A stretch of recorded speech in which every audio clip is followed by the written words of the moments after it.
Ma, si Lizzie oh. Tignan mo naman ang gulo-gulo. Iniinis niya ako dito sa crib ko. Paalisin mo siya dito, ma. Ayoko siya dito, please. Nandito na naman siya sa crib ko. Mamaya, pati yung food ko pagtitirpan na naman niya. Kukunin na naman niya. Oh, tignan niyo naman yung itsura niya. Ginugulo niya yung sa taas ng crib ko.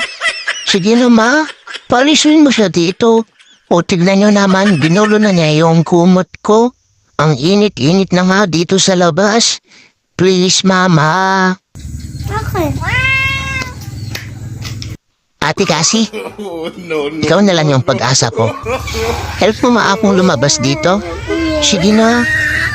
O kaya pababain mo na lang si Lizzie. Nandyan ho, ginugulo niya ako.